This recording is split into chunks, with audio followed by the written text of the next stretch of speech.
May I ask what you're doing here? Waiting. Oh, you're waiting. Tell me, how soon do we have dinner? Dinner? That's what I was invited for. Oh. Oh, I'm sorry. Tell me, are you with Universal Mattress or United Furniture? I'm not with anything. Oh, playing both sides, huh? Well, it's not such a bad idea. Say, tell me, how do you feel about Mr. Kafka? Indifferent. Well, I can tell you, nobody's going to put anything over on him. He's pretty smart. I think it's very clever that they've merged. Merger will out, won't it?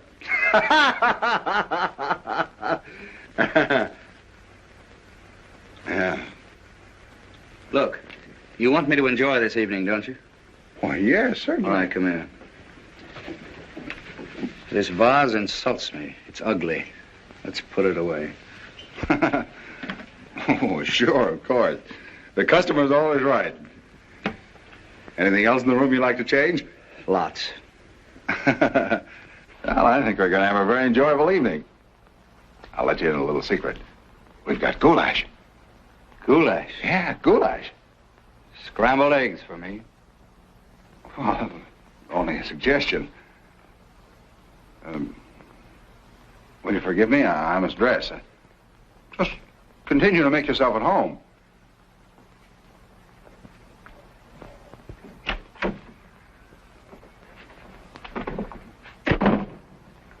Gee, these Hungarians are certainly funny people. Have they come? One of them has. Look, dear, aren't we dressing? Why? Well, he isn't. Oh, that's Mr. Sebastian. Sebastian. Who's he with? With. He's against everything. He's an individualist. Is he that rich? Oh, he doesn't care anything about... How do you know? Dear, it's Sebastian. Alexander Sebastian. I told you the other day, but that's the trouble. You never listen to anything I say. Makes no impression. Oh, I remember now. That piano player. He's not a piano player. He's a pianist. And pretty soon he'll be very important. Someday you may be very happy to insure his hands for $100,000. Look, darling, I'm giving this dinner especially for these Hungarians. Could he pay a premium? I don't know, and I don't care. You know, sometimes I don't understand you. Here we've got a $500,000 insurance possibility tonight. I've gone to all this trouble to get up a special Hungarian evening for the president of Universal Mattress. And you invite this piano player. You should know better. Musicians and mattresses don't mix. Look, Larry, for 6 years I've been living insurance, and I'm tired of being an annuity. Can't I just myself spend one evening with Rimsky-Korsakov and Stravinsky? Rimsky-Korsakov? Stravinsky? Who else is coming? Why didn't you invite the whole Philharmonic and have them bring Deems Taylor along as commentator? Oh, all right, all right. Let's drop the whole thing. If you don't want him to play, he won't play. Play?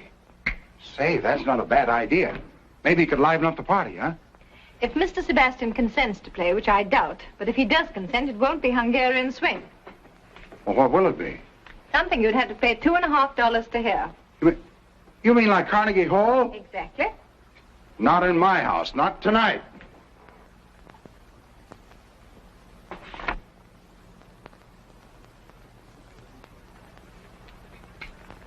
What's this? Oh, that's a reproduction of a painting I saw in an art gallery. Do you like that? Love it. Well, what is it? Can't you see? Now, listen, quit kidding me. What is it? It's a portrait. A portrait? Of what? Of a man. Listen, I know I'm just a poor, ignorant insurance dope, and I don't know anything about Stravinsky. But we've been married for 6 years, and I think I've made you a pretty good husband. When I ask you a question, you still ought to do me the courtesy of answering. You don't have to make fun of me. You know what this is? The Grand Canyon. For divorce. According to New York state law, one of the parties must have a correspondent. Oh, there must be some less embarrassing way. Not in New York. Well, you don't have to do it. I'll get the correspondent. Oh, no. I wouldn't like to put you in that position. Well, that's all right. But why should you take the blame? Well, it's okay. It's quick and painless. Very white of you, Baker. Thanks, Sebastian. That leaves the property settlement. The following agreement has been reached between Lawrence Baker, hereinafter referred to as the party of the first part, and Jill Baker, hereinafter referred to as the party of the second part.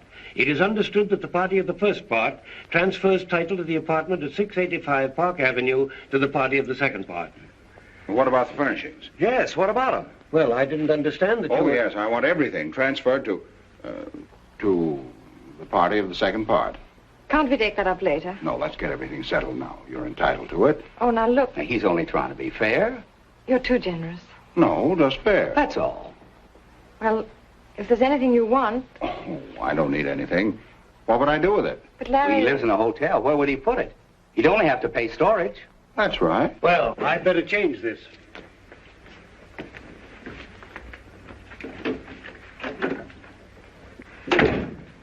What's his name? Jones. I don't trust him. Well, here we are. Mm-hmm. Baker versus Baker. Sounds awful, doesn't it? Everything legal does. Oh, about this correspondent. Yes? Who's it going to be? Oh, I don't know. Anyone in mind? Mm-hmm. I have several promising prospects. Oh, you have? Mm-hmm. Yes, I think we can clear up the whole matter in about 4 weeks. Sounds pretty good. Mm-hmm. Tell me, it isn't Mary Logan. Mary Logan is a correspondent? Oh, I think I can do better than that. After everything's straightened out, I think I'll take a trip to South America. Is it one of my friends? No, you know I never cared very much for your friends. Someone I know? Darling, this is a divorce, not 20 questions. Oh, I'm just curious. Oh, don't worry. You can rely on me. I won't disgrace the family name. Larry, do you really want this divorce? Well, absolutely, don't you? Well, Well, don't tell me you don't want it. That'd be a great disappointment. After all, you're seriously in love with Sebastian. Otherwise, you wouldn't have... Well, we wouldn't be here. Not seriously, I was only kidding. How could that be a man? I was nervous about the dinner party, and I said whatever came into my mind. I'm sorry, darling. No, dear, no, I don't agree with you. It does look like a man. Now, don't be stubborn. Can't you take a joke? Well, then, what is it? It's a meadow. It's called Meadow in Spring. Oh, in spring, huh? Yeah. And, those little notes of music, what do they mean? That's the shepherd playing his pipe. Shepherds play pipes, don't they? Oh, sure, yeah. Mm-hmm. And the clock at 12:15? Oh, I don't know exactly what that means, but I guess it's probably lunch. The shepherd eats and then he plays his pipe. Really, darling, you talk as though you've never been in a meadow. You see, in modern art, they're trying to break down the conventional forms. They're trying to get away from what you expect. It's all done by indication.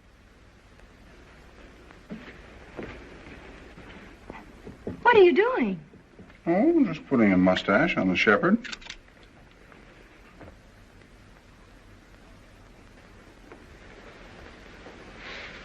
Knock that guy right through his piano. Now, that'd be the worst thing you could do. You'd just make her feel sorry for him. Don't make a martyr of him. You've got to look at this thing from a woman's angle. Now, wait a minute.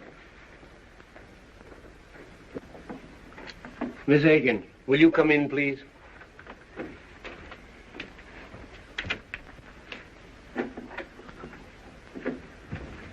Miss Higgins, we want a woman's point of view on a certain situation. Now, Mr. Baker has a friend, and he's in trouble. Who, Mr. Baker? No, the friend. Oh, Mr. Baker.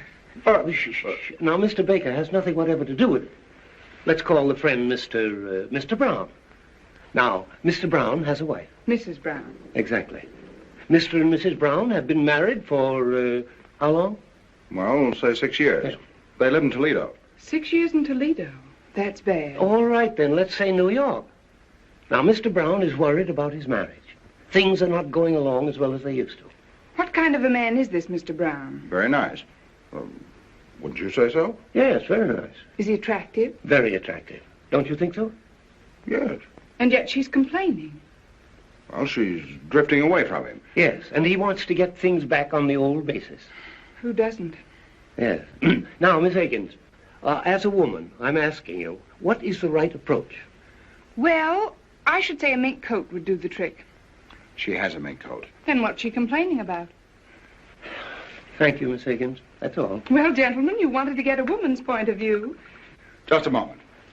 Now, look here.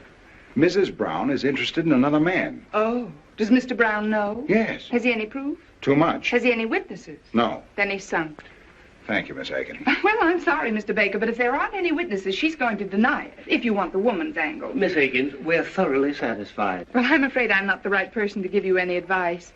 I probably have too much sympathy for Mr. Brown and not enough patience with Mrs. Brown. We get cases like that every day. The wife is bored, marriage is just a habit, but on the other hand, she accepts everything her husband gives her.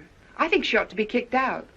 Do I sound old-fashioned? We'll let you know, Miss Higgins. Well, anyway, I think Mr. Brown is a pretty swell guy. I've always thought so. And then I'd say maybe you slap her face. Slap her face? Oh, no. So, you can hit a man, but you don't dare strike a woman. You coward, you. All right, I'll do it. Very well. Now, let's rehearse the whole thing. Now, here's the plan. Miss Higgins, will you come in, please? Right away, Mr. Jones. Now, remember, I start to dictate a letter. As soon as I snap my fingers, you start the argument. And when you say, You cheap second-rate insurance peddler. when I hit you. Now, Baker, don't let us down. Miss Higgins! Miss Higgins! Coming, Mr. Jones. Sit down, please.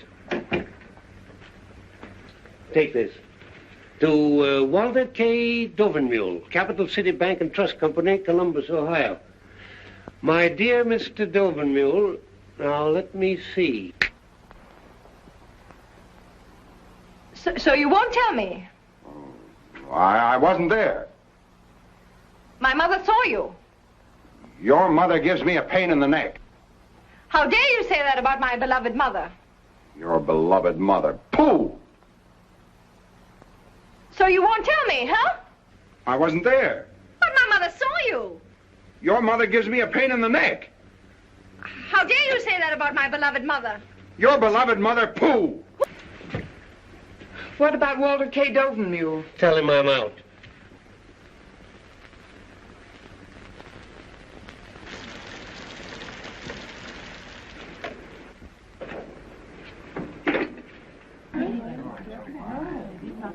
Everything all right, Mr. Kafka? Mm-hmm, fine. Egészségére.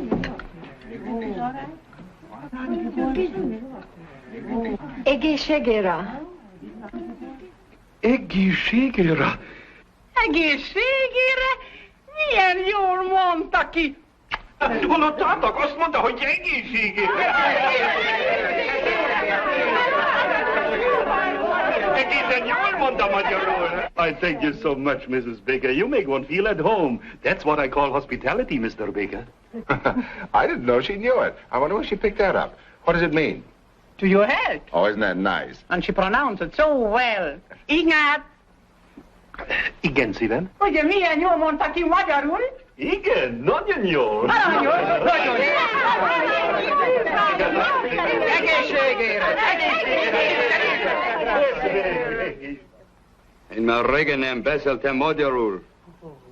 How comes you speak Hungarian? Were you born in Hungary? No, I studied music in Budapest. Budapest. Jaj, Budapest. I lived at, what's the name of the street?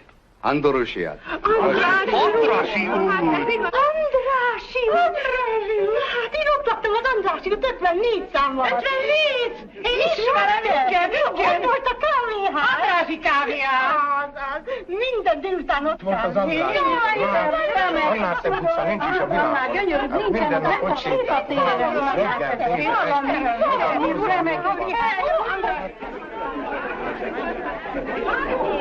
Reggel, I tell you.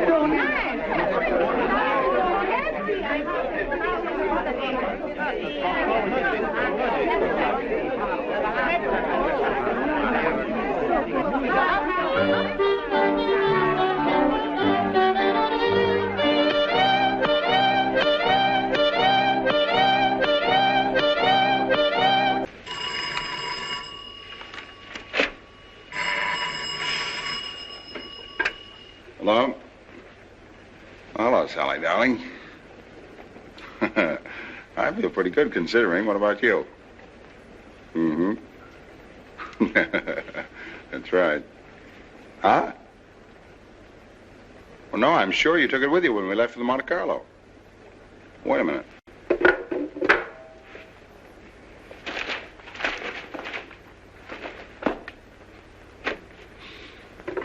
Hello? Yes, it is. All right. Goodbye.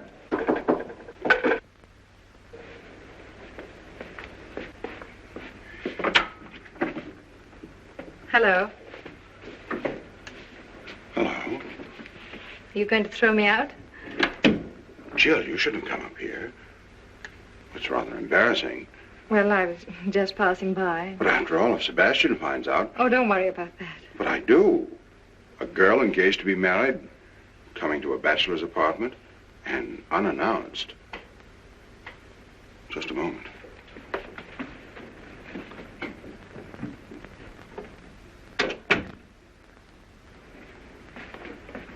Well, I seem to be intruding.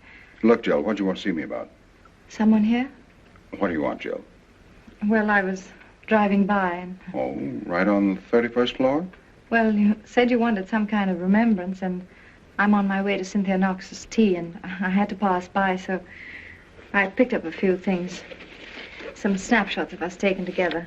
Thought you might be interested. Thank you. Aren't you going to look at them? Oh, yeah. Well, it's the first time we met. There's one of you sitting in my lap. Our wedding, our honeymoon. That's very nice, thanks. Anything else? I heard you were at the Monte Carlo last night. Yeah. Sleepy? Huh? Yes. Well, give my regards to Cynthia Knox. Who? You were on your way to Cynthia Knox's tea, remember? Oh, yes, yes. I like your apartment, Larry. It's lovely. Charming. Yes, very, very charming. In such good taste. Pretty. So cozy. Lovely curtains. And such a beautiful view.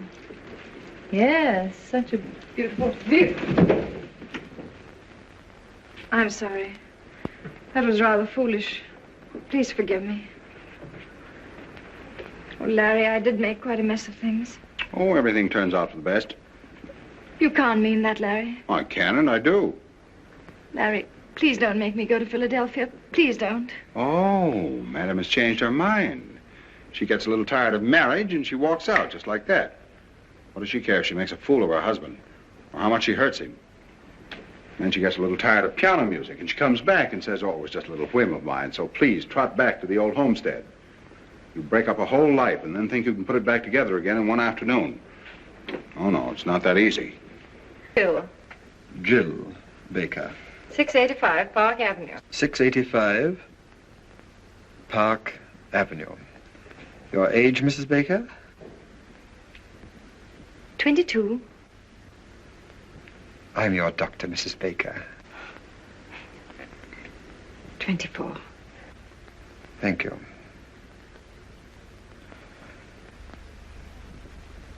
Doctor, I want to be frank with you. I'm absolutely certain there's nothing really wrong with me. I'm sure you'll feel differently when you leave this office. You see, most people know nothing about themselves. Nothing. Their own real personality is a complete stranger to them. Now, what I'm trying to do is to introduce you to your inner self. I want you to get acquainted with yourself. Wouldn't you like to meet you? No. You see, I'm a little shy. All right. What seems to be the trouble? Well, it's difficult to show you the symptoms at the moment because it comes and it goes. Oh. It comes and it goes. Yes, it's so unfortunate. It's always the same whenever I see a doctor. When I come, it goes. And when I go, it comes. Mrs. Baker, whatever comes and whatever goes, there's no denying it worries you a lot. So please drop all your inhibitions, release your inner self, and speak freely. What comes and what goes? Hiccups. Hiccups? Yes. Whenever I get nervous or irritated, I get the hiccups. It's rather unpleasant and sometimes very uncomfortable. Well, naturally, it's a little early to make any diagnosis, but you're apparently getting these hiccups because of a nervous condition. Let's find out what causes that condition. Sounds plausible. Thank you. Would you mind stepping into the next room?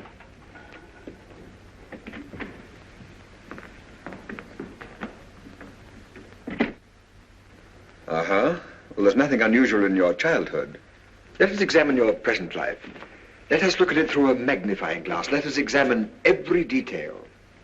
Mrs. Baker, You're married, aren't you? Yes. When did you get married? When I was 19. How long have you been married? For 6 years. To the same husband? Yes. Aha. Doctor, please believe me, there's nothing wrong with my marriage. You could go through all Park Avenue and you wouldn't find a happier couple. Well, I'm sorry, but it's my duty to explore every avenue, especially Park Avenue. How old is your husband? 35. His business? He's vice president of an insurance company. But will you please leave my marriage alone? Very well, very well. Just relax. We'll talk about something entirely different. Do you suffer from headaches? No. How is your appetite? Good. How do you sleep? Frankly, not so well. How does your husband sleep? Very well. Uh-huh. Now, during one of these sleepless nights, when you wriggle around restlessly, and you look to your right, what do you see? My dressing table. And when you look to your left, what do you see? My husband. Sleeping. Yes. Uh-huh. What are you trying to do? Break up my marriage? No. Just wake up your husband. Well, thank you. That'll be all for today. Doctor, my husband has nothing to do with my sleeplessness.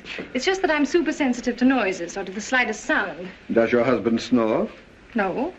But I must admit he breathes rather heavily. Oh, he does. I don't think there's anything I can do about it. After all, he has to breathe. I suppose so. Well, Mrs. Baker, I'm afraid your husband's ability to sleep is too big a challenge for you. It's rather like, well, have you ever been on a diet? Yes, a vegetable diet. Well, how would you feel if you had to struggle with a few raw carrots and have someone next to you eat a big juicy steak? With a large baked potato? Yes. My husband, 2 weeks ago. Well, didn't it make you nervous? No. But now that you mention it, now that I think of it, it is rather irritating. And not very considerate. No, it isn't.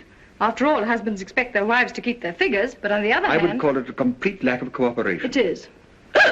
Uh-huh.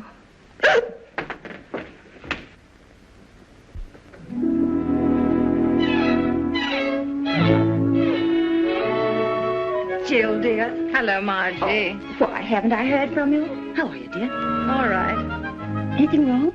Oh, Margie, you shouldn't have sent me to that Dr. Vanguard. Did you go back to him? No, and I won't. He's not going to break up my marriage. There's nothing wrong between Larry and me. That's what I say.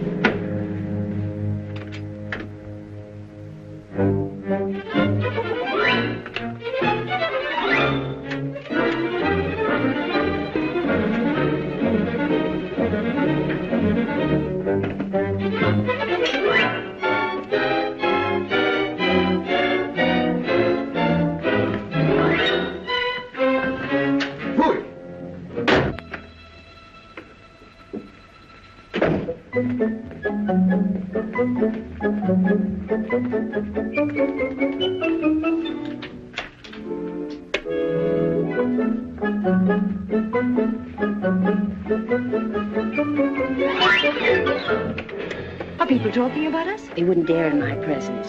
They know you and I are close friends, and I always defend you. I know, dear. Defend me against what?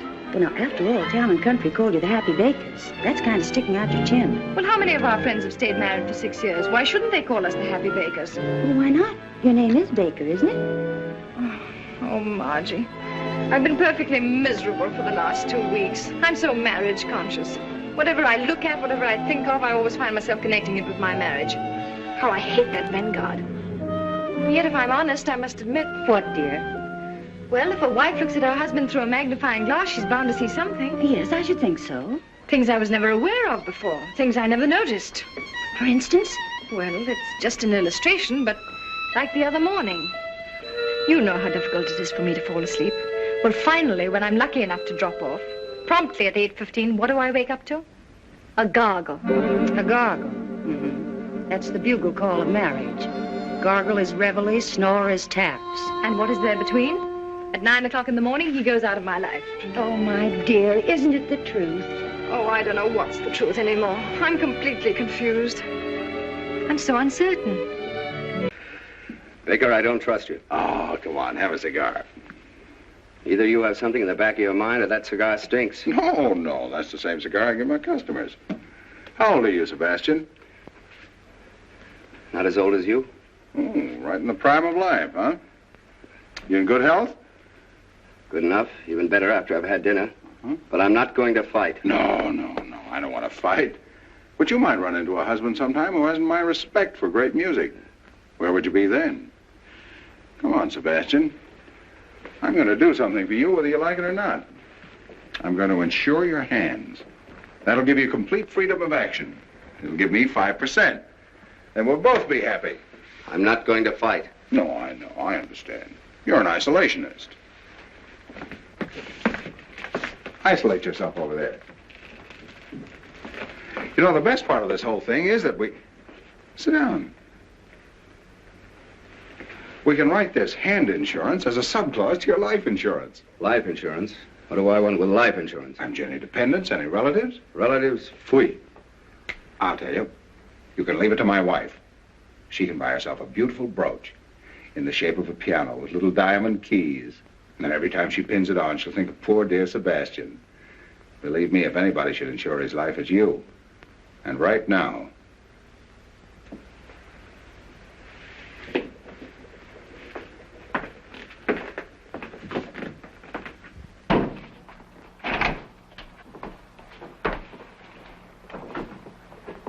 Now then, where were you born? I'm not going to fight. So you love my wife, don't you?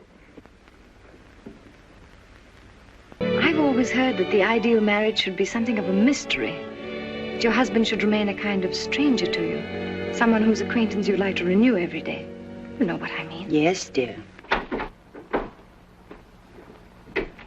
Don't say anything. Hello. Hello, Margie. Hello, Larry. Hello, darling. Hello. How are you? Fine, and you? Okay.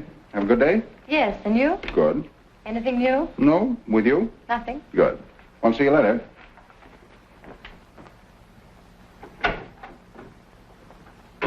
Well, what could he say? Why, of course, dear, there was nothing new, and he frankly admitted it. In the musical heaven, I can just see Beethoven calling over to Mozart. Hey, Mozart, dust off the piano. Look who's coming, the little genius. That's not funny. Now, this isn't funny either.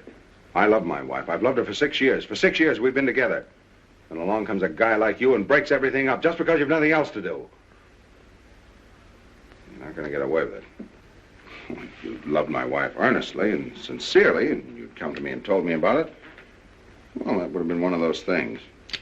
I'm not old-fashioned. If you both felt that you would have been happier without me, what can I have done? Pack my suitcase. And I wouldn't have to do this. Oh, you know, Baker, kind of had me worried there for a minute. When you pulled out that revolver, I thought, here's a conventional citizen. No sense telling the truth to a man like that. But now I see the real Baker, modern, up to date. Baker, I'm going to open up to you. Of course I love your wife. You're sure? Positive. Love your wife, Baker? Oh, so that's what you've been driving at. Oh, now I understand the whole thing. Oh, really, Baker, you should be a little ashamed of yourself. Great big insurance man like you deals so successfully with human nature. You should know better than that. Naturally, I think he was very attractive and very charming. She likes music. What's that thing loaded? Yeah. Oh, now, look, Baker, get it out of your mind. I don't love your wife. Well, it's going to be a great day.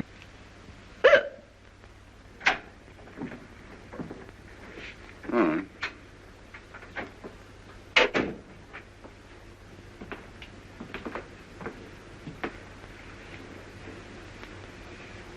Larry, Yes, dear. they're back. Fine. Have a good trip? Who? The Evans. Say, that reminds me. That son of a gun promised to call me as soon as he got back. I'll bet Continental's after him about his annuity. The Evans are still in Bermuda. The Hiccups are back. Huh? Oh.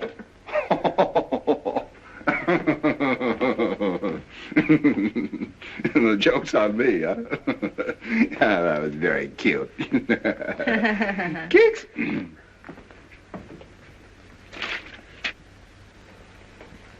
Larry, when you came in just now, you asked me if there was anything new. Oh, say, there is something new. And something very important, too. You know who's coming to dinner a week from Thursday? The president of Universal Mattress and the president and secretary treasurer of United Furniture and some other high executives of both companies. Oh, good grief. Oh, I know it's going to be one of those nights, but Universal Mattress and United Furniture have merged. They're reshuffling their entire insurance account. Now, the tough man to crack is Kafka of Universal Mattress. I've done a little detective work. He's a Hungarian. As a matter of fact, they're all Hungarian. So let's give the dinner a kind of Hungarian touch, huh? Now, look, Larry. Oh, now, listen, darling. I don't expect you to behave like a gypsy, but let's hire a Hungarian cook and make him a wonderful goulash. Kafka will love it. I'm going to get that insurance account if I have to stuff that Hungarian like one of his own mattresses. Oh, and to make him feel really at home, our foreign division manager tipped me off. Just before they start to eat, you say, Eggeschegera. Eggeschegera. It means to your health or something like that. Eggeschegera. Mm-hmm. Oh, it's just a little thing, but you know how it is. Success in business is 50% hard work and 50% the right cigar. Eggeschegera. That's great, darling. Swell. Only a little more cheerful. You know, Eggeschegera. Eggeschegera. Oh, you mean Eggeschegera. Eggeschegera. Yeah, that's it. That's great, darling. Thanks. Kicks?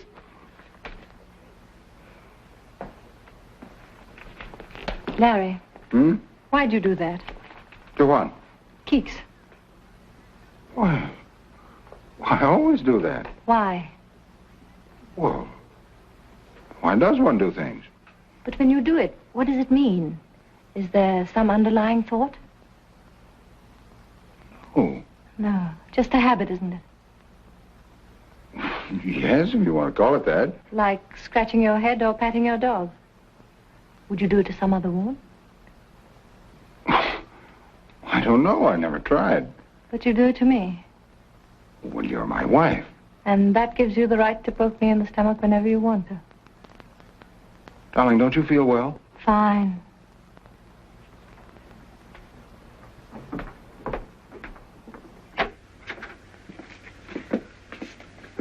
Larry, please don't keeks me anymore.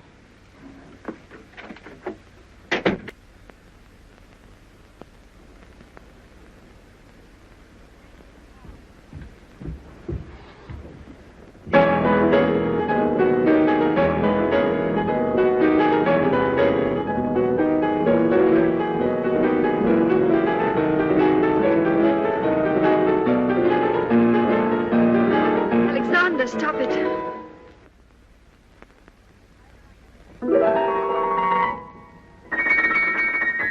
Please don't.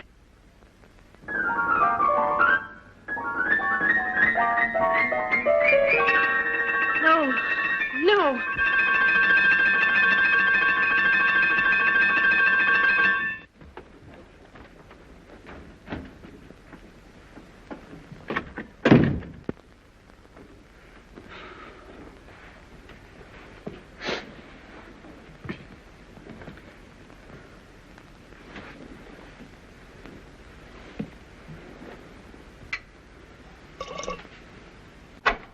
Jill, Yes, darling. are the Coopers coming to dinner?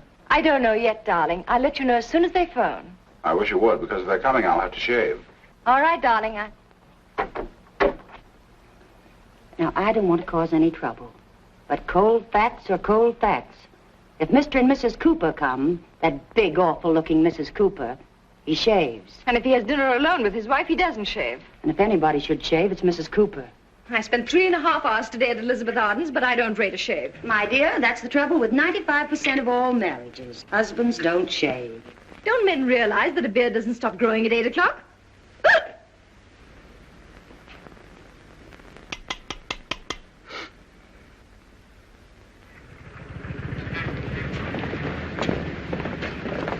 You know, Jones, I'm glad you got that clause in the contract. It saved our necks. Another...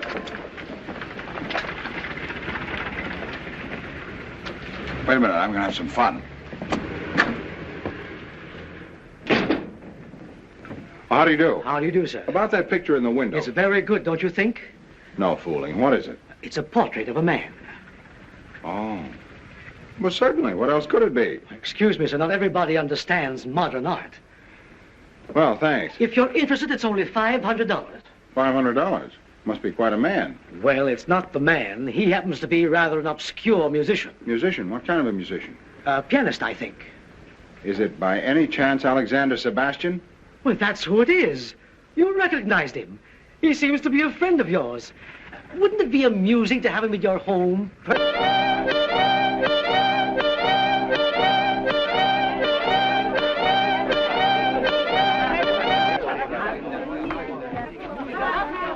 I just got a call. Kafka's launching with the Hudson Insurance people tomorrow. It's tonight or never. What about the legal aim? My office is working overtime drawing up the contract. All right, I'll go right after them. Well, enjoy the goulash, Mr. Kafka? Good goulash. Very good goulash. If your firm is as good as your cook, we might get together. Well, I'm glad you brought that up. Now, here are the details. Yaroshin, Laszlo, come here a minute. After all, we are partners. I want you to listen to Mr. Baker's proposition. Well, gentlemen, here it is in a nutshell. Everybody, please. Permanently? Not very amusing.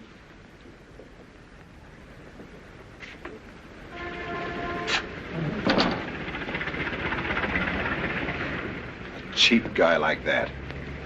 Who? Him. Goodbye, Jones.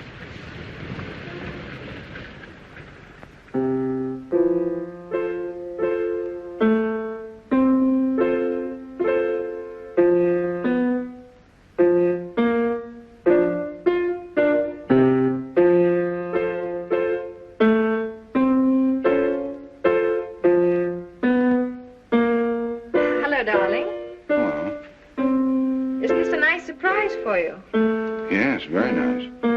A merry farmer. What's he so merry about? Oh, darling, you don't begrudge me a little music, do you? Oh, no. Anything new? Well, this, isn't it enough?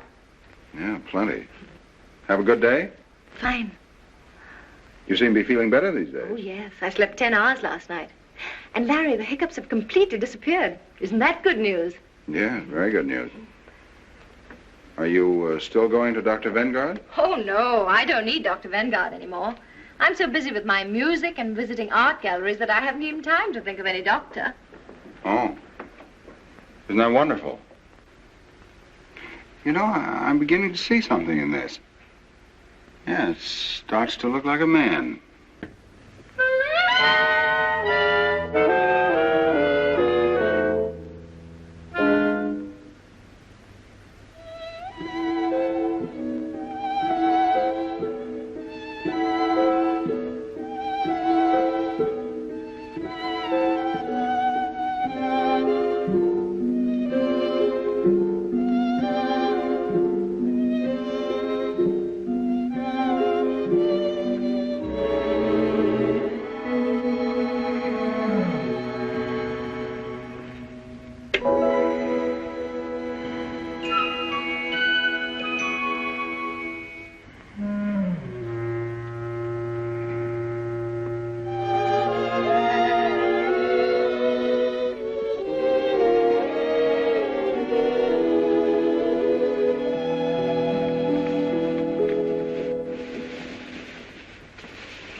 That was not the dog. That was me.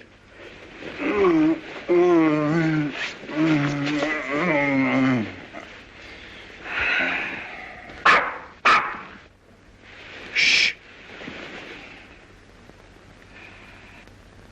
Well, that indicates greatness. Tell me, why didn't you put your statue there? Is there any reason? There is. You see that little line? You mean this line? That's my whole trouble. Oh. That line sent me to Dr. Vengard. Well, you might as well know that I'm inhibited artistically. Let's have a drink. Oh, just a moment, just a moment. What about this clock? A clock? Yes. Oh, that never should have been there. Why? Well, That's a personal matter. Are you sorry that you came here? Oh, no. No, on the contrary. It's all so fascinating. It's a new world. I can't quite grasp it. Whatever you want to know about me, just ask me. That clock shows 12:15. Is it 12:15 by accident, or does it mean something? It means something. Oh. Let's stop talking about myself. Let's talk about something else. When is your next concert? Yes, when? When I overcome it. Overcome what? That little line. Oh, you mean your inhibitions? Yes. You see, when I play... Tell me, this 12:15, is it noon? Midnight. Any particular midnight? Mm-hmm. Oh. Coming back to my inhibitions, when I play in a drawing room... Pardon me, was it Eastern Standard Time? Daylight saving. Summer? Yes. Well, when I play in a drawing room for just one person, the right person, I'll be perfectly frank with you, I don't think there's a greater pianist in the world. But as soon as I get in a concert hall in front of an audience, no, something gets lost. Those faces staring at me. What right have they to come in and stare at me? What right have they to listen to me just because I pay $2? In some cases, $2.50. Why do I bother you with all this? Oh, but I'm glad you did. It's fascinating. You are a puzzle, Mr. Alexander Sebastian. And don't you try to solve me, Mrs. Happy Baker. Come on.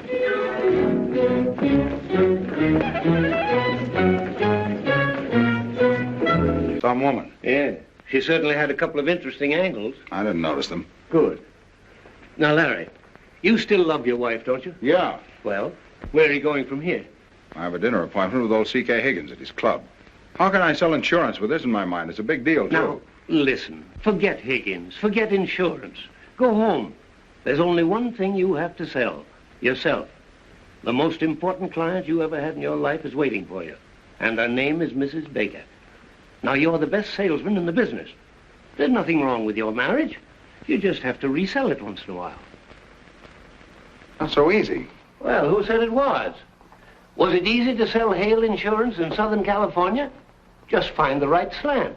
A new one. Selling marriage with a new slant, huh? Yeah, a new slant. Yeah, that's not a bad idea. But what is that new slant? That's what I'd like to know. What is it? What is it? What is it? Selling marriage with a new slant.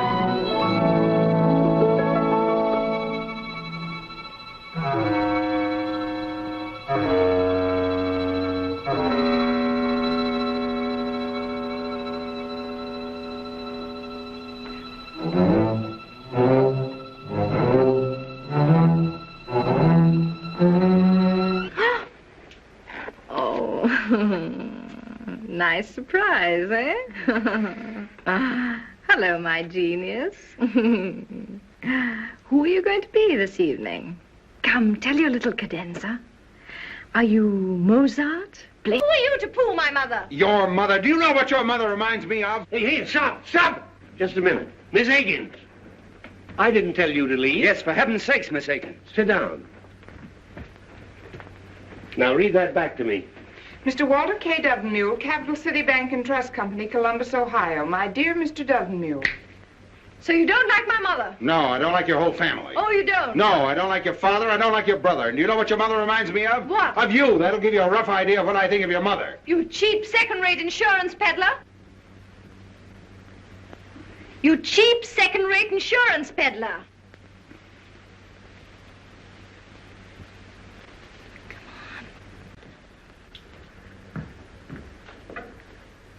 Da, da, guess who is here? Guess who is here? Guess who is here? It is Wotan, the god of gods, coming down to it. Anything serious? No, she just fainted. Oh, well, women are always fainting.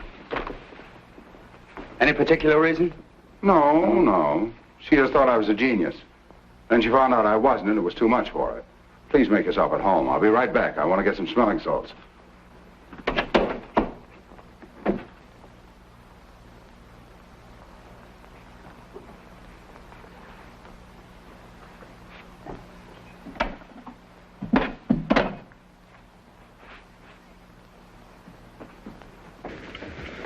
Now, look, Baker, let's get this straight. There's going to be a very heated discussion. We're going to insult each other. It can't be avoided. You're going to accuse me of something which I'm going to deny and you're not going to believe. So before this battle starts, let's get one thing straight. I'm not going to fight. My hands are my only livelihood, and I'm not going to risk them on your jaw. Here, Mozart, wake up your little cadenza.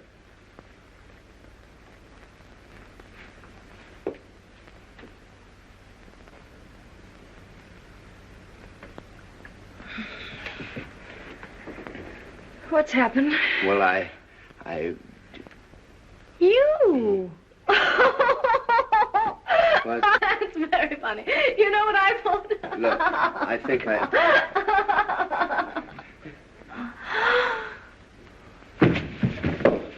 What?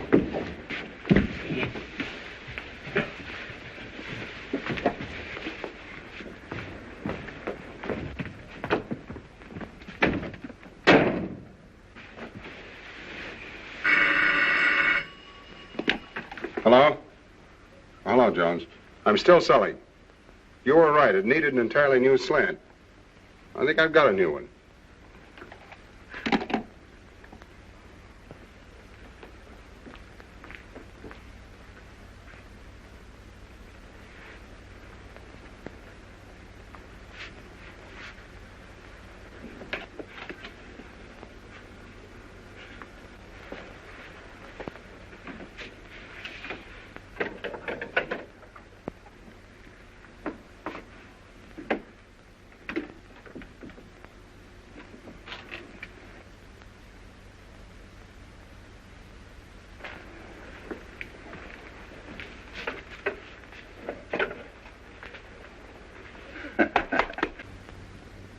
What she called you, cheap second-rate insurance peddler. Yes.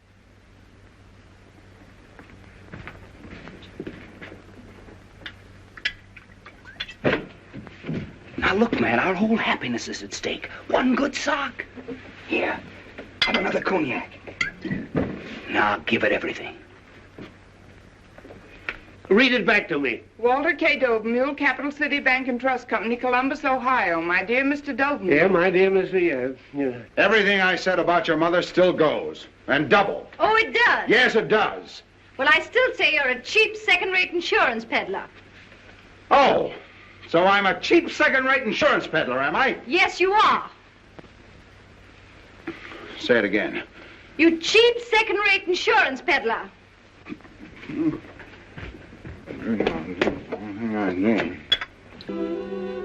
You're too fine a person, Jill, to have done all this just to fill out your day. I've always believed that you're sincere. I still do. I'd like to take that memory with me. I'm sorry if I hurt you. You couldn't help it. Don't worry, there'll be no bitterness. Funny, isn't it? For 6 years you were my husband. And now you're the party of the first part. I used to be your Jill. And now I'm hereinafter referred to, and that's all.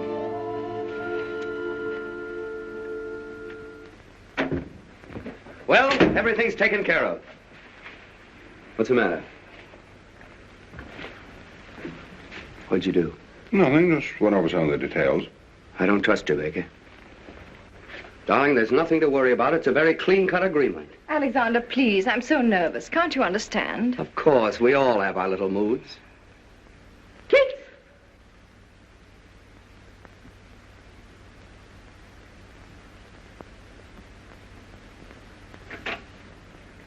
Now let's read this again. The following agreement has It's been reached... unnecessary, unless we can agree on the co-respondent. Well, it's none of your business. Darling, it isn't. Keep quiet. It is my business. You're not going to make me the laughingstock of the whole town with some girl. A girl I don't even know. Oh, no, you're not going to have that triumph, Mr. Baker. Goodbye.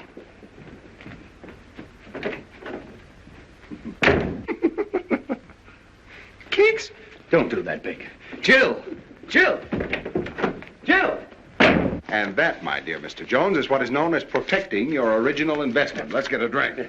I think you softened her. Softened her, destroyed her. She's going to come back and eat out of my hand. And what I'm going to do to Mrs. Jill Baker.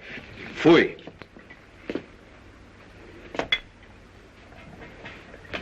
Come on, Baker, pull yourself together. You can do it. Swell guy like you.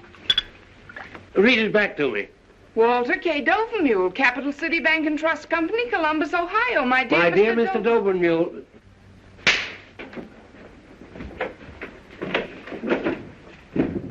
Did you see that, Miss Higgins? A husband slapping his wife? Yes, did you see it? Mrs. Baker, I'm very sorry this happened in my office. So am I. Imagine that, a husband hitting his wife. He had to get drunk to do it. Goodbye, Mr. Jones. Goodbye, Mrs. Baker.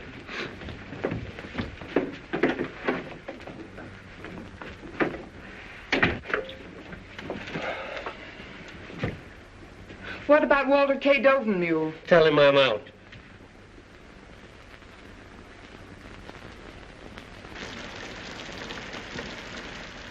Hereinafter referred to as Jill Lamb Baker. If you want to buy a good piano cheap, Jones, you can have it. No. Oh, am I going to be difficult? I'm going to be the mad dog of 685 Park Avenue. Heil Baker. Mr. Jones, Yes, Mrs. Baker. about this correspondent, what does the law require? Well, she... No, in case I have the correspondent. Oh, well, you have to be found alone with him in your apartment, and he with his coat off. I see. Alexander, Yes, darling. are you willing to take your coat off for me? Anything you say, darling. Oh, no. No, no. Oh, yes, You mean you really want to do that? I do. You want to compromise me with that guy? Ah, you seem to forget, Baker, that she's in love with that guy. Keats! You brute! Alexander! Alexander! Alexander! Snoogey! Snoogey? Calling that Snoogey? Come on, darling. There you are. You'll be all right. Sit down here. For 6 years I've been married to a brute and I didn't know it. A divorce, yes, that's the only solution. All right. Why don't you go to Reno? Yes, Reno. I don't want to go west. Oh, darling, how are you?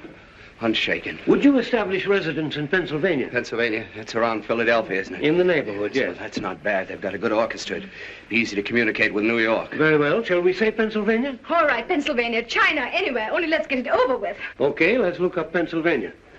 Pennsylvania, There. That's... Snoogey.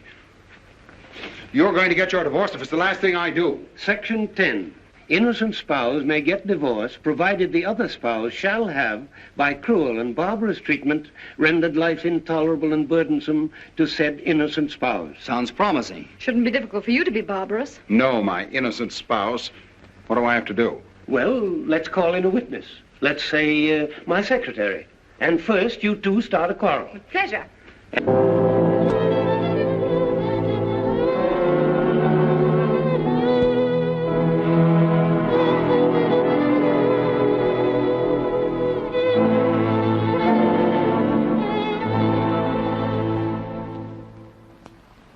Mrs. Kopka, Mr. Yanushek, Mrs. Yaroshi, Mr. Jones. Jones? How does a foreigner like that get in here tonight? He's Mr. Baker's lawyer. Oh. Well, I suppose you always have to have a lawyer with Hungarians.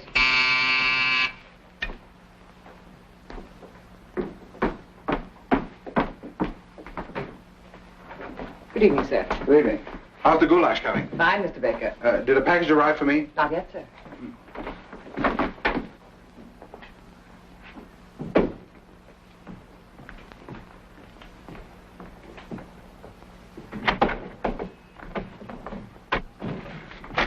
Oh, darling. Hello, dear. Anything new? No? Have a good day? Marvelous. All set for a big night? All set? Ha-ha. Remember your word? Eggeshegera. Eggeshegger. That's it. Good. What is it? Your package had arrived, sir. Albert didn't tell me. Oh, fine.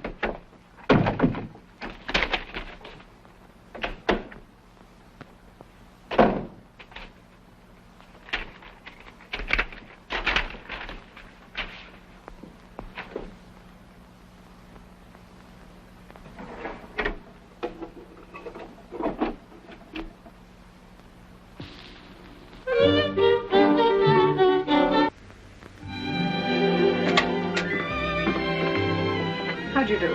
How do you do, Mrs. Baker? Dr. Vanguard will be a little delayed. I hope you don't mind.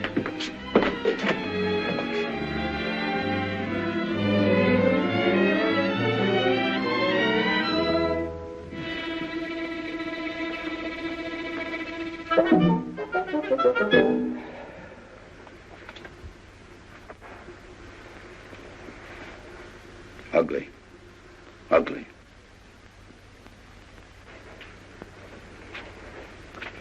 Aren't they ugly? Who? People. Is there anything uglier than the human face? Ah.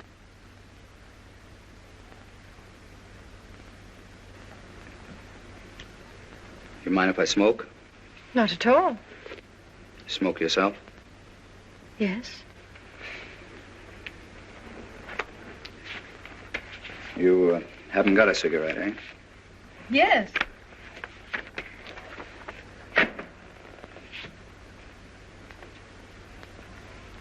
Haven't any without tips? Unfortunately not. I'm sorry.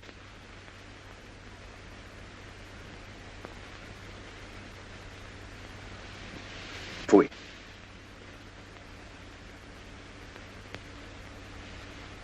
Changed my mind. I'll have a cigarette.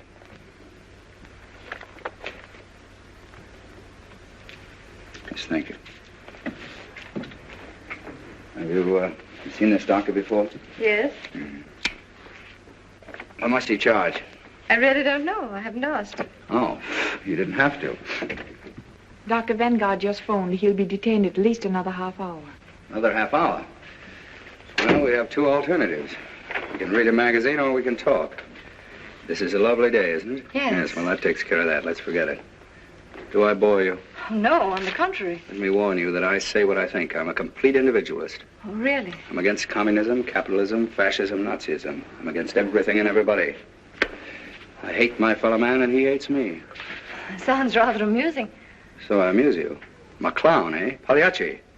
Oh, no, I didn't say that. All right, don't apologize. This Vanguard a good doctor? I'm sure he'll do you a lot of good.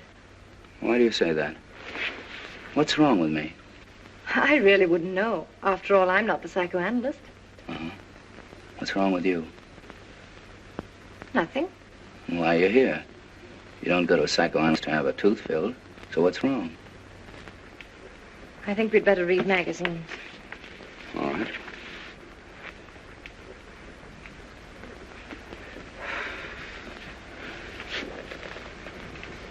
Pfui.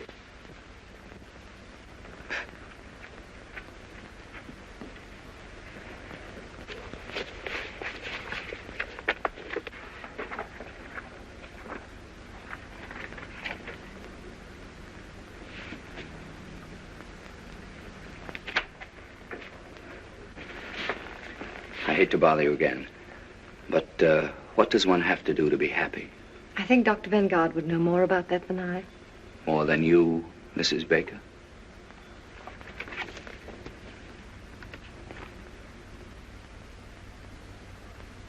Oh, that article. You know, Mrs. Baker, this is the first time in my life I've ever met a really happy person. Seems to irritate you. No, it makes me curious. I've often wondered what it would be like to be happy 24 hours a day. Must be wonderful. One gets used to it. In the morning, you are awakened by the twitter of a little bird. Before breakfast, you and Mr. Baker dance a minuet. Then the happy breakfast starts. You are happy. Mr. Baker is happy. The end.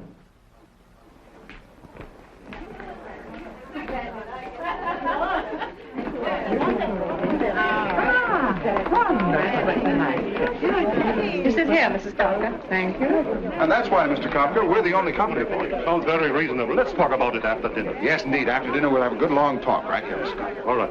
Mrs. Baker? Thank you, Mrs. Kafka.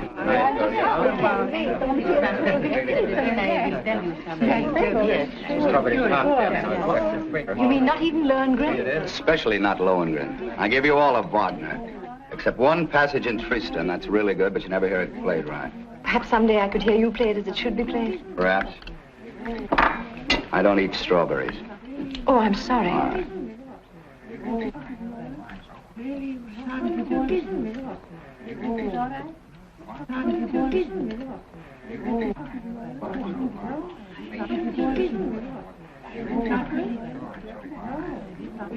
Everything all right, Mr. Kafka? Mm-hmm, fine.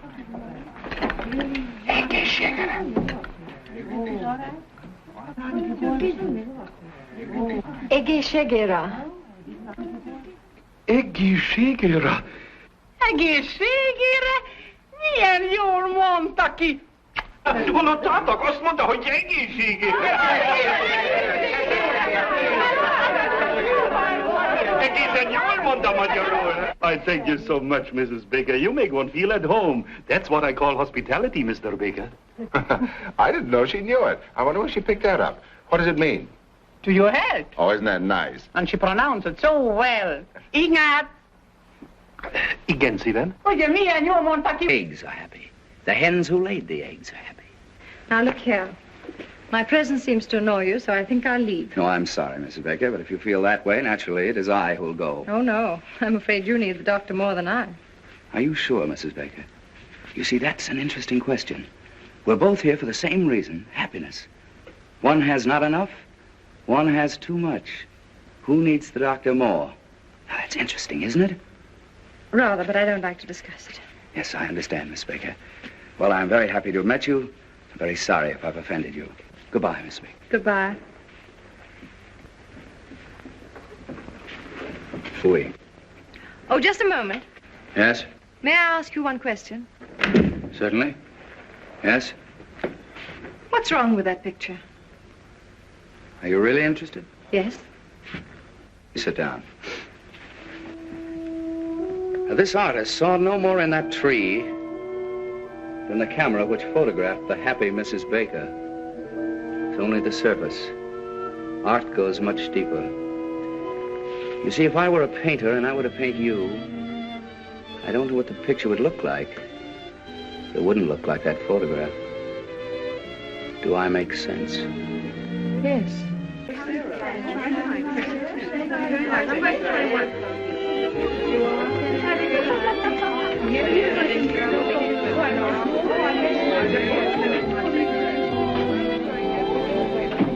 How are you, darling? It's gone. It comes and it goes. Oh, how annoying. Believe me, it's of no importance. And yet it makes you so nervous. I can only tell you what the doctor said, to forget it and not to worry. Well, I'd worry. Dr. Vengard. I repeat it, Dr. Vengard is the man for you. Don't let's go into that again. I will not be psychoanalyzed. Oh, now, Jill, that's a very middle-class attitude. I'm a perfectly normal woman. Well, that sounds awfully dull. My dear, you mustn't say that about yourself. Not even in fun. Seriously, Jill, go to Dr. Vengard. He certainly did wonders for Molly McLean. Do you know she was suffering so from claustrophobia she couldn't ride in an elevator? Can you imagine what that means to a woman living in a penthouse? And Dr. Vengard cured her? Well, he must have. I read the other day in Winchell's column she ran away with an elevator boy. Oh, Molly McLean? Oh, people.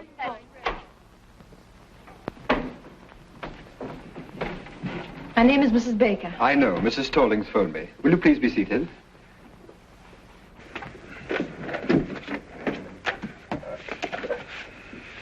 Mrs. Baker. Your first name? Quite a bit of sense.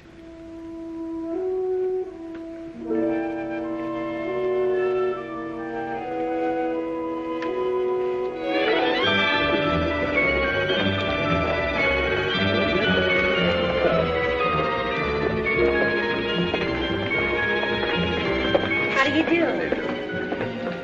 Hello, Sebastian. Hello. Oh, by the way, my name is Sebastian. Oh. Alexander Sebastian. The name mean anything to you? Be frank. Well, if you insist, no. It's all right. It's all right. Why should it? Let's look at the pictures.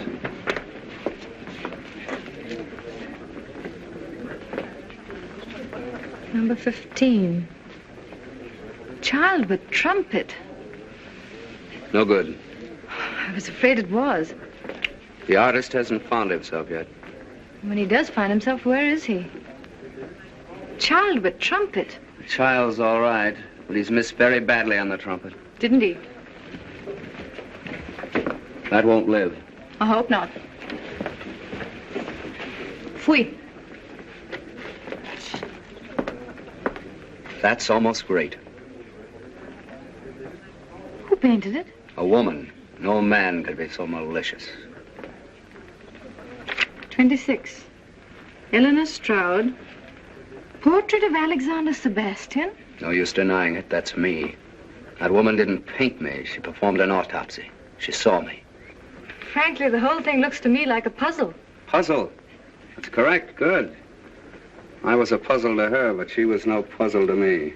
And that's her revenge. See, when I first saw that picture, I was terribly upset. I don't blame you.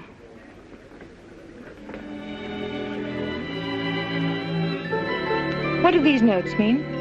I'm a musician, a pianist. Oh, a pianist. Oh. And this pedestal here? Well, then I won't have to shoot you. I don't think it'll be necessary. Well, we've got a clean-cut situation on our hands. You love my wife, and my wife loves you. Well... Oh, yes, she does. I've seen it with my own eyes. Well, there's only one thing left for me to do.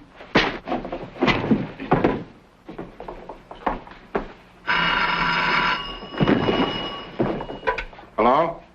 Oh, hello, Jonesy. I'm still selling.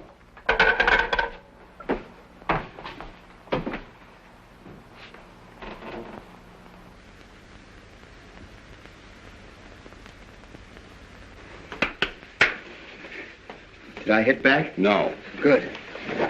Shouldn't have done that, Baker. I know, and I'm sorry. Shouldn't have done it. I slipped back into the old-fashioned, Baker. I probably won't do it again. I'm not going to fight.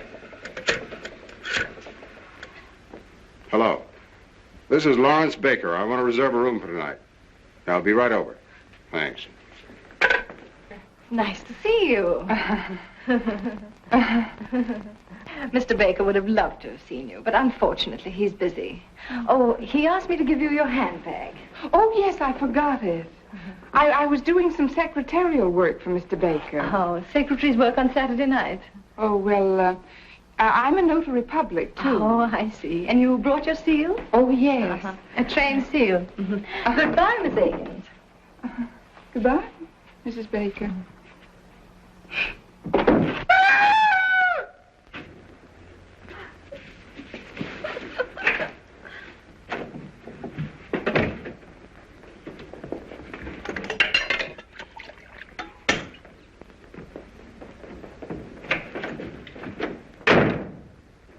Sweet.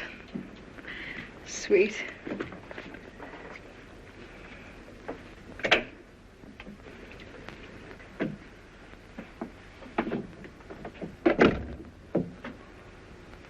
Looks hopeless. Oh. Yeah, it's much more serious than I thought. Oh. That girl's really in love with me.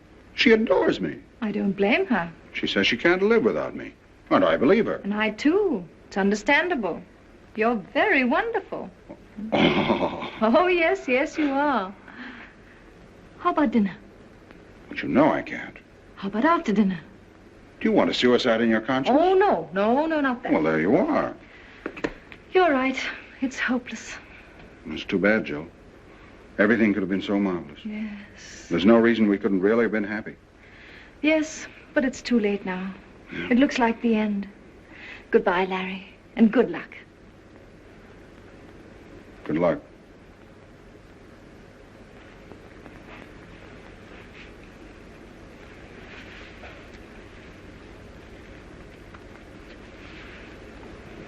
Well, I'll talk to her again.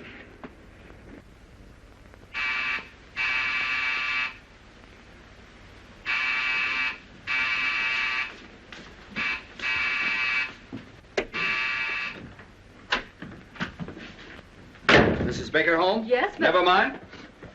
Guess who is back?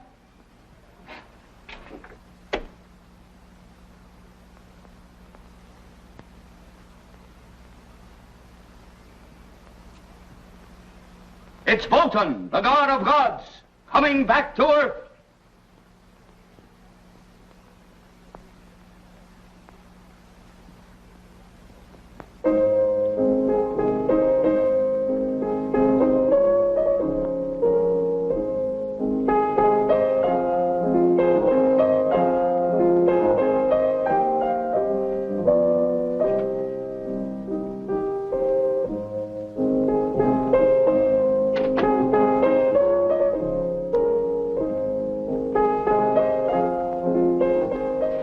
Softer,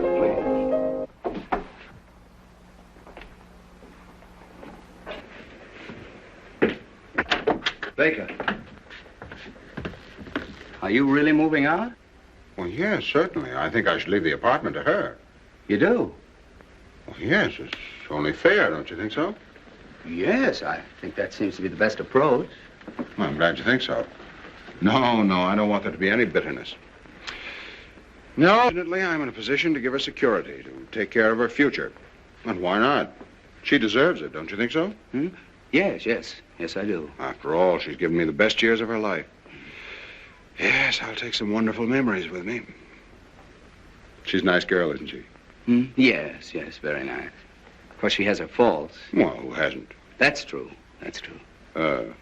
Sebastian, if you should ever run into one of her bad moods, all you have to do is... Oh, no, perhaps I better not tell you. Come on now, don't act like a little boy. What is it? Oh, well, it's kind of personal. Why? Come on, what is it? Well, if you ever should run into one of her bad moods and you want to snap her right out of it, there's only one way to do it. What's that? Just keeks her. Keeks her? How do you do that? Just keeks. She like that? Insane about it. Thanks, Vic. Keeks? Oh, no. I didn't expect it to be easy. To tell you what I think of you would take more than just one afternoon. How about dinner? Dinner? Couldn't we just have dinner together tonight? I'm sorry, I'm engaged for dinner. Oh, that girl. Yes, that girl. I don't like your tone. I'm sorry. First you try to mess up my life, now you want to spoil that girl's Sunday. Sally doesn't get every day off, you know. Sally works hard. Oh, she does. Now, what's wrong with that? Nothing. She doesn't have everything dumped in her lap like you. She hasn't time to go to crazy art galleries, play around with second-rate musicians, or go to psychoanalysts. She hasn't a husband to pay for her complexes. Sally's a mighty fine girl, much finer than your Mr. Sebastian. She doesn't wear your shirts either. Did he take? Oh, skip it. Here, you promised to love, honor, and obey. And here, that's the first time we met. That's an awful picture of me. But you were a fine girl. I didn't bore you with my insurance then. You listened to everything. You wanted to know everything about me and my work. You wanted to help. Oh, Larry. And here, I remember everything you said to me. I'd love to say it again, Larry, if you'd only give me the chance. Just to forget it again. No, Larry, never again. I swear. There's no use pretending. I'm defeated.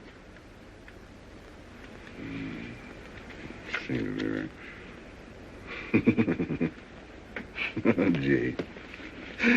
I'll always remember that tree in front of our hotel window. And that funny old Italian waiter? Well, that wasn't here. Oh, yes. No, it wasn't.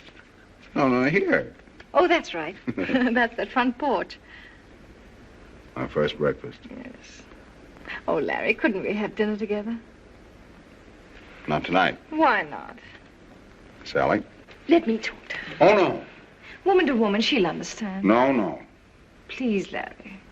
Well, you don't deserve it, but I'll see what I can do. Thank you, darling. You stay right here. It's going to be very tough.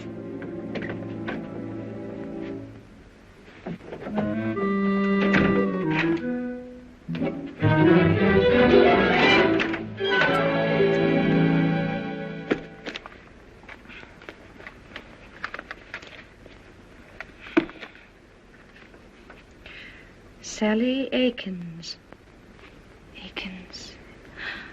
That girl.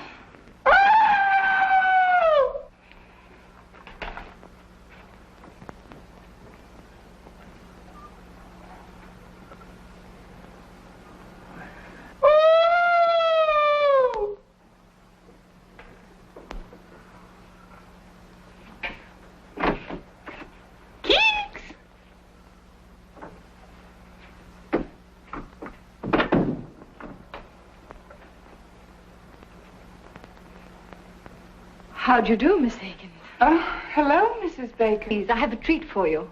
Mr. Sebastian, you know, is a very well-known pianist, and he's kindly consented to play for us. So if you'll all be seated. Thank you. Does he have to play? Don't worry.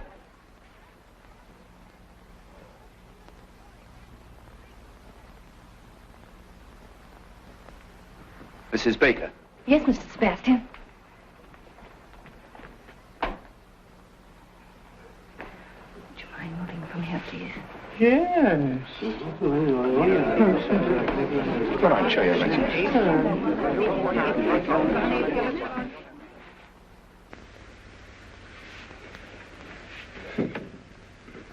It's locked. That's odd. It's the key. It's two silver words. Who could have locked the piano? Where's the key? I don't know. It's a funny idea. Why should anybody lock the piano? It's too ridiculous. Why should anyone lock the piano? It's the key. As I was saying, Mr. Kafka, my proposition's a very simple one, but a very sound one. I broke it. Don't you worry. I won't. Now, Mr. Sebastian, please tell us. What are you going to play? Well, first I'm going to play... Mrs. Baker. Yes, Mr. Sebastian. All right.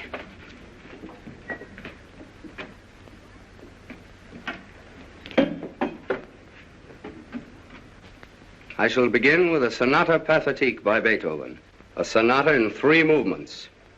And afterwards, if I feel like it, I shall play Hoff's 11 variations on the second theme of the first movement, followed by my own variation on Hoff's 11 variations on the second theme of the first movement.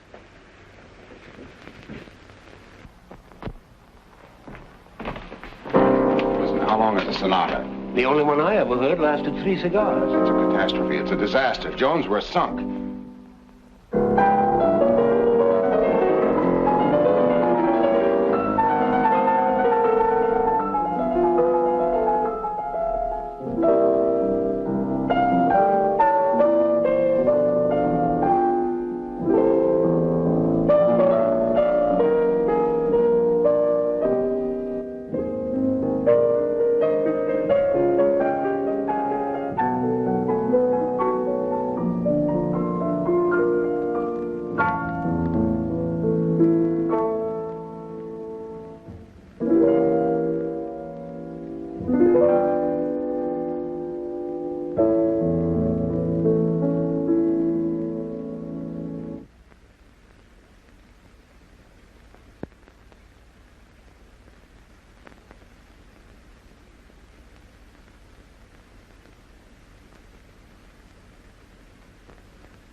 Thank you, sir.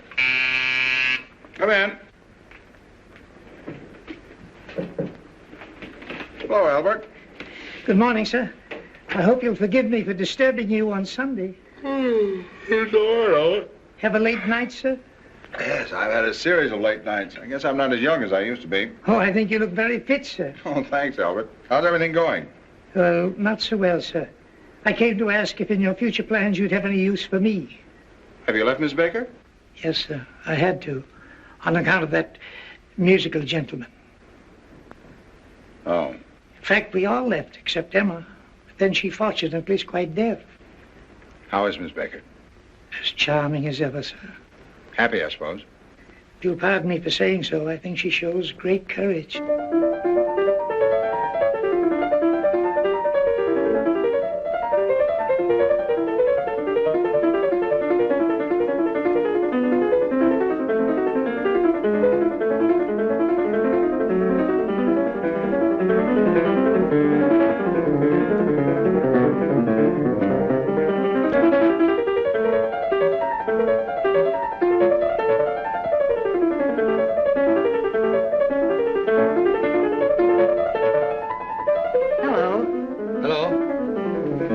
Mrs. Baker.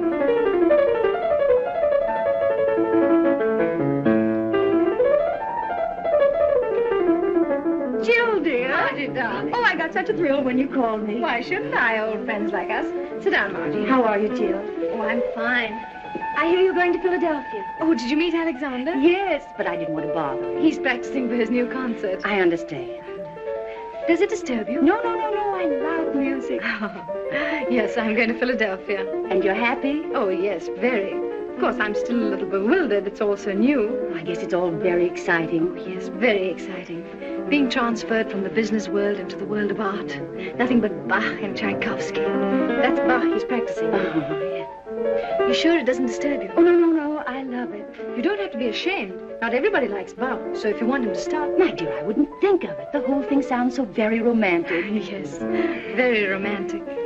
Oh, by By the way, have you seen Larry? Yes, I saw him last night at the Monte Carlo. Larry at the Monte Carlo? Yes. Imagine. Just a moment.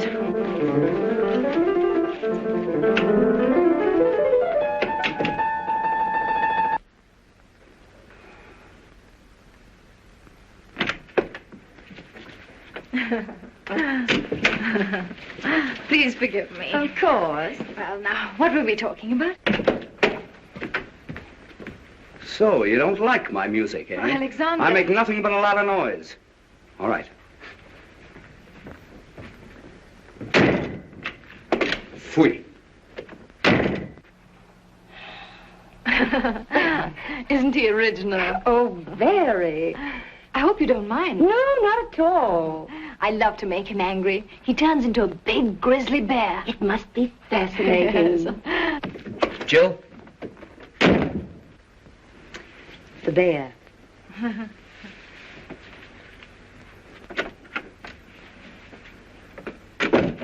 What is it? Jill, there'll be no more music here today. Oh, no? No, and don't coax me.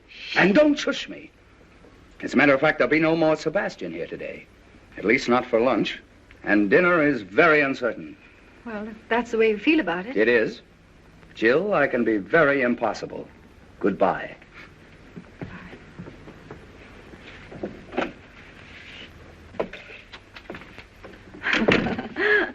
What fun. I only hope poor Larry has as good a time as I. Well, when I saw him at the Monte Carlo. Oh, yes. I suppose that was another one of those dull business evenings.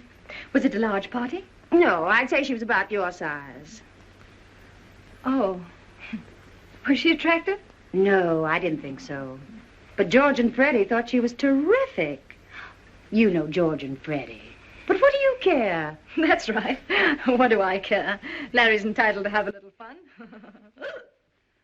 That's the kind of life he likes.